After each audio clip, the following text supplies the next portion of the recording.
ওকে, আমরা এই অ্যালিফেটিক পাজলের আরো কিছু এক্সাম্পল দেখি। হ্যাঁ, যেমন এখানে আছে A B plus B A equal to 44।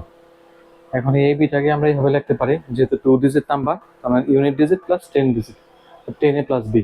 Same B এটাকে লিখতে পারি এভাবে কি 10 বি প্লাস এ, যেহেতু বি ওখানে, হ্যাঁ 10 বি প্লাস এ, দুইটা সাম করলে কি হয় 11 এ প্লাস 11 বি। হ্যাঁ, এখন এইটার সাম টোটালটা আছে কত 44, তাহলে 11 A plus 11 B equal to 44, that means A plus B equal to 4। এখন আমি যদি এর ভ্যালু 1 ধরি, বি এর ভ্যালু 3 আসে, দ্যাট মিনস হলো এ বি ইকুয়াল টু 1 3, আর এখানে হচ্ছে বি এ 3 1 44, তার মানে এটা ফুলফিল করে আমাদের ক্রাইটেরিয়া। সেম হলো এর মান যদি আমরা 3 ধরি, বি এর মান 1, এখানে আসে 3 1, আর এখানে 1 3, এটাও ফুলফিল করে। এই হলো আমাদের অ্যান্সার। তো আমাদের এখানে একটা জিনিস মেমোরিতে রাখতে হবে যে A and B can't be both two, মানে এ বি এর ভ্যালুটা সেম হওয়া যাবে না। হ্যাঁ, এটা সেম ডিফারেন্ট হওয়া লাগবে।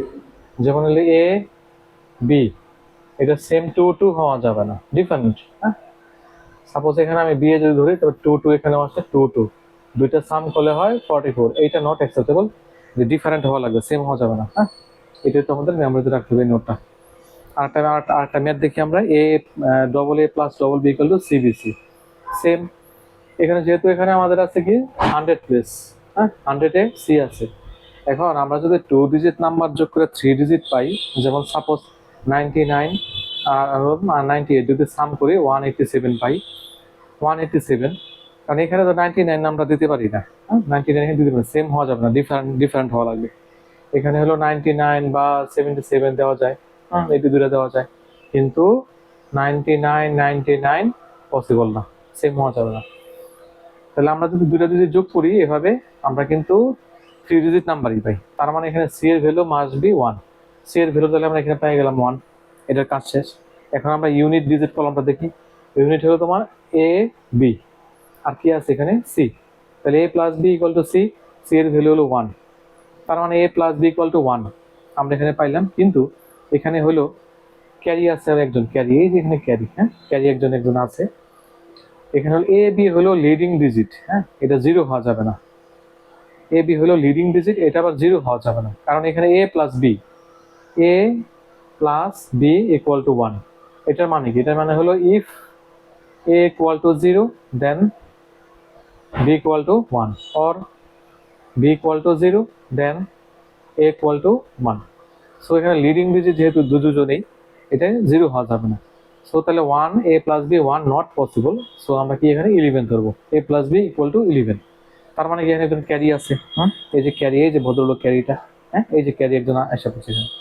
এখন আমরা 10 ডিজিটে যাই, 10 ডিজিটে কারা কারা আছে, এ বি, আর এই যে কে ওয়ানটা আছে ক্যারিটা বসাইলাম। সমান ইকুয়াল কি, ইকুয়াল হলো এটা হলো যে আমরা এখানে 10 ডিজিটে কটা ডিজিট পাই, দুটো ডিজিট, তার মানে এখানে হলো একজন হলো 10 ডিজিট 10C, আর এখানে হলো প্লাস বি, হ্যাঁ 10C প্লাস বি। এখন আমার কে ওয়ান এর ভ্যালুটা কত, কে ওয়ান এর ভ্যালু এখানে আমরা এই যে ভদ্রলোক ক্যারি 1, কে ওয়ানটা এখানে বসাই দিই 1, হ্যাঁ বসাই দিলাম। আর সি এর ভ্যালু তো আমরা আগেই বের করছি 1, এখানে বসাই দিলাম। তার মানে এর ভ্যালু কত আসলো, 9 আসলো।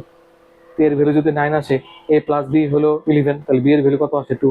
এখন আমরা দেখি যে সবগুলা ক্রাইটেরিয়া ফুলফিল হয় কিনা। হ্যাঁ, এখানে আছে double A 99, Bibi double B 2 2, সাম করলে কত আসে 1 2 1। হ্যাঁ, সবই তো ক্রাইটেরিয়া ফুলফিল করে, হ্যাঁ সবই ক্রাইটেরিয়া ফুলফিল করে।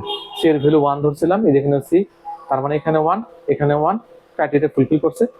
তারপর আমরা বি এর ভ্যালু কত আসছিল, বি এর ভ্যালু এখানে আছে 2, বি এর ভ্যালু এখানে 2, তার মানে এখানে বি এর ভ্যালু 2 2, এখানে 2, সব ক্রাইটেরিয়া ফুলফিল করছে, তার মানে আমাদের এটা কমপ্লিট।